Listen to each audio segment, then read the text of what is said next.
Hello दोस्तों, अभी हम स्पीडी प्रकाशन का 52, 53 और 54 नंबर सेट को देखेंगे, जो कि एग्जाम की दृष्टि से काफ़ी काफ़ी महत्वपूर्ण है। तो चलिए दोस्तों देखते हैं। सबसे पहला पॉइंट है, ब्राह्मणों पर जजिया कर सर्वप्रथम फिरोज शाह तुगलक ने लगाया था। ठीक है, ब्राह्मणों पर जजिया कर किसने लगाया था दोस्तों? फिरोज तुगलक ने लगाया था। ठीक है, इसका पूरा नाम फिरोज शाह तुगलक था दोस्तों। अगला पॉइंट है, शाहजहां के शासनकाल को मुगल काल का स्वर्ण युग कहा जाता है। ठीक है, शाहजहां के शासनकाल को मुगल काल का स्वर्ण युग कहा जाता है। ठीक है, अगला पॉइंट है, अलीगढ़ आंदोलन के संस्थापक सर सैयद अहमद खान थे। ठीक है, अलीगढ़ आंदोलन के संस्थापक कौन थे? सर सैयद अहमद खान थे। अगला पॉइंट है हमारा, औरंगजेब के शासन में हिंदू मनसबदार सर्वाधिक संख्या में थी। ठीक है, औरंगजेब के शासनकाल में हिंदू मनसबदार की संख्या सबसे अधिक थी। हमारा अगला पॉइंट है, अकबर ने 1575 में इबादत खाना बनवाया था। ठीक है, अगला पॉइंट है, सिराज ए हिंद जौनपुर को कहा जाता है। ठीक है, सिराज ए हिंद किसे कहा जाता है?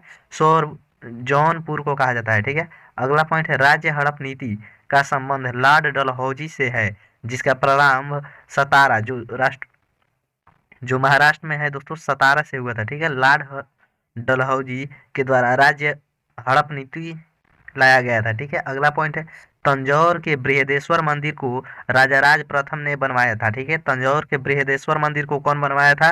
राजा राज प्रथम के द्वारा बनाया गया था। अगला पॉइंट है, जहांगीर के शासनकाल को में मुगल चित्रकला की शान सबसे अधिक थी। ठीक है, जहांगीर के शासनकाल में मुगल चित्रकला दोस्तों सबसे अधिक थी। ठीक है, उसकी शान जो थी वो सबसे अधिक थी। अगला पॉइंट है, मुगल सम्राटों में सबसे लंबा शासनकाल अकबर का रहा। ठीक है, मुगल सम्राटों में सबसे लंबा शासनकाल किसका रहा था?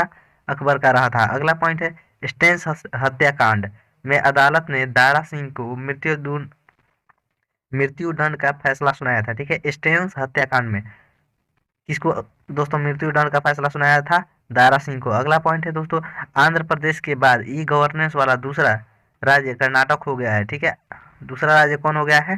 कर्नाटक हो गया है। नेक्स्ट पॉइंट है दोस्तों हमारा, राष्ट्रीय ध्वज फहराने वाला पहला भारतीय मैडम भीखाजी कामा 1907 में जर्मनी के स्टुटगार्ट में दोस्तों फहराई थी। ठीक है, मैडम भीखाजी कामा को भारतीय स्वतंत्रता का जननी भी कहा जाता है। अगला हमारा पॉइंट है दोस्तों, चीन की बड़ी दीवार का निर्माण 221 ईसा पूर्व हुआ था। ठीक है, 221 ईसा पूर्व में चीन की सबसे बड़ी दीवार का निर्माण कराया गया था। ठीक है, सेट नंबर 53 का दोस्तों देखेंगे। सबसे पहला पॉइंट है, भारत का सबसे पुराना विश्वविद्यालय नालंदा विश्वविद्यालय है। ठीक है, भारत का सबसे पुराना विश्वविद्यालय कौन है? नालंदा विश्वविद्यालय है। अगला हमारा पॉइंट है, भारतीयों के लिए महान सिल्क मार्ग कनिष्क ने आरंभ किया था। ठीक है, भारतीयों के लिए महान सिल्क मार्ग का निर्माण किसने कराया था दोस्तों? कनिष्क ने। ठीक है, इसी ने आरंभ भी किया था। अगला पॉइंट है दोस्तों, बलबन के शासन काल में मुसलमानों ने सत्ता में भागीदारी आरंभ की थी। ठीक है, बलबन के शासनकाल में मुसलमानों ने सत्ता में भागीदारी आरंभ की थी। अगला पॉइंट है, दीवान ए कोही की स्थापना मोहम्मद बिन तुगलक ने किया था। ठीक है, मोहम्मद बिन तुगलक के द्वारा कौन सी संस्था का प्रयोग किया गया था दोस्तों? दीवान ए कोही की स्थापना किया गया था। अगला पॉइंट है दोस्तों, सातवाहन के समय में सर्वाधिक सिक्के जो थे वो सीसा के बने थे। ठीक है, सीसा के सिक्के किस वंश के शासकों के द्वारा चलाया गया था दोस्तों? सातवाहन वंश के शासकों के द्वारा। अगला हमारा पॉइंट है, दिल्ली सल्तनत में इल्तुतमिश ने एकता व्यवस्था का प्रारंभ किया था। ठीक है, दिल्ली सल्तनत में इल्तुतमिश ने किस व्यवस्था को प्रारंभ किया था? एकता व्यवस्था को। ठीक है, इस व्यवस्था में दोस्तों पैसा के बदले भूमि दी जाती थी। ठीक है, अगला पॉइंट है दोस्तों, कांग्रेस के बेलगांव अधिवेशन 1924 में हिंदी को सर्वप्रथम राष्ट्रभाषा के रूप में प्रस्तुत किया गया था। ठीक है, कांग्रेस के बेलगांव अधिवेशन दोस्तों कहाँ हुआ था?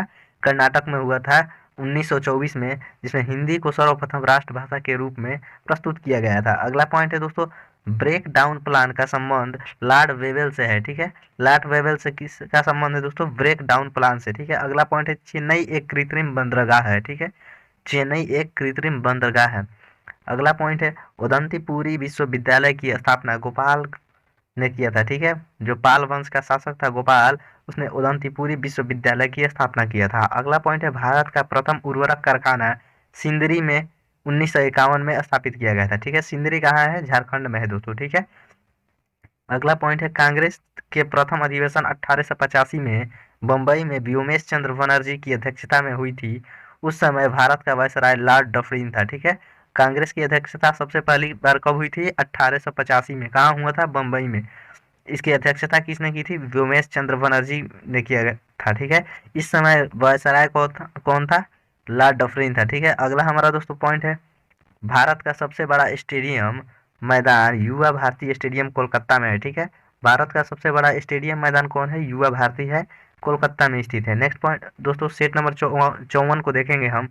54 का सबसे पहला पॉइंट है, शिव मंदिर रेत में तलकाड़ू में स्थित है। ठीक है, तलकाड़ू में रेत में स्थित है। ठीक है, शिव मंदिर। अगला पॉइंट है, कर्नाटक गांधी के नाम से सदाशिवराव को जाना जाता है। ठीक है, कर्नाटक गांधी के नाम से किसे जाना जाता है दोस्तों? सदाशिवराव को। अगला पॉइंट है दोस्तों, सबसे पहले ज्ञानपीठ से सम्मानित व्यक्ति जी शंकर कुरूप थे। ठीक है, सबसे पहले ज्ञानपीठ से सम्मानित व्यक्ति कौन थे? जी शंकर कुरूप थे। ठीक है, कब दिया गया था? 1965 में दिया गया था। अगला पॉइंट है, भारत में प्रथम हिंदी रंगीन फिल्म किसान कन्या 1937 में चली थी। ठीक है, भारत में प्रथम हिंदी रंगीन फिल्म कौन थी?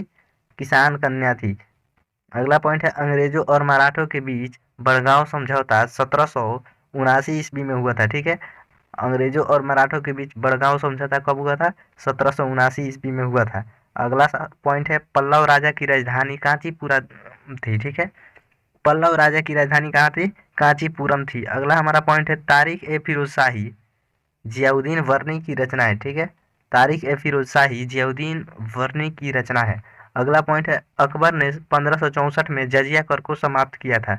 अकबर ने कब जजिया कर को समाप्त किया था? 1564 में। अगला पॉइंट है, नूरजहां के बचपन का नाम मेहरुन्निसा था। ठीक है, मेहरुन्निसा किसका नाम था? बचपन का नाम नूरजहां का। अगला पॉइंट है, महलवाड़ी व्यवस्था का प्रस्ताव सर्वप्रथम 1822 में हॉल्ट रैमजे मैकेंजी द्वारा लाया गया था, जिसकी शुरुआत 1833 में लॉर्ड विलियम बेंटिक ने की थी। ठीक है, महलवाड़ी व्यवस्था कौन लाया था? सबसे पहले हॉल्ट रैमजे मैकेंजी के द्वारा लाया गया था, और यह 1833 में लॉर्ड विलियम बेंटिक के द्वारा प्रयोग किया गया था, शुरुआत इसका किया गया था। अगला पॉइंट है, 1881 में सर्वप्रथम नियमित जनगणना कराई लॉर्ड रिपन के काल में हुआ था। ठीक है, 1881 में सर्वप्रथम नियमित जनगणना की करवाई करवाई लॉर्ड रिपन के कार्यकाल में हुआ था। अगला पॉइंट है, नारियल का खाया जाने वाला भाग इंडोस्पर्म है। ठीक है, इंडोस्पर्म है। अगला पॉइंट है, भू स्थिर उपग्रह की ऊंचाई 36,000 किलोमीटर है। ठीक है, भू स्थिर उपग्रह की ऊंचाई कितना है? 36,000 किलोमीटर है। नेक्स्ट पॉइंट है, सूर्य के क्रोड का तापमान 15 मिलियन डिग्री सेल्सियस होता है। सूर्य के कोर का तापमान कितना होता है? 15 मिलियन डिग्री सेल्सियस होता है। अगला पॉइंट है, हीटर में प्रयुक्त एलिमेंट नाइक्रोम निकेल और क्रोमियम का बना होता है। हीटर में प्रयुक्त एलिमेंट किसका बना होता है? नाइक्रोम निकेल और क्रोमियम का बना होता है। नेक्स्ट पॉइंट है, भारत की प्रथम महिला राजदूत विजया लक्ष्मी पंडित थी। भारत की प्रथम महिला राजदूत कौन थी? विजया लक्ष्मी पंडित थी। ठीक है दोस्तों, मिलते हैं नेक्स्ट वीडियो में।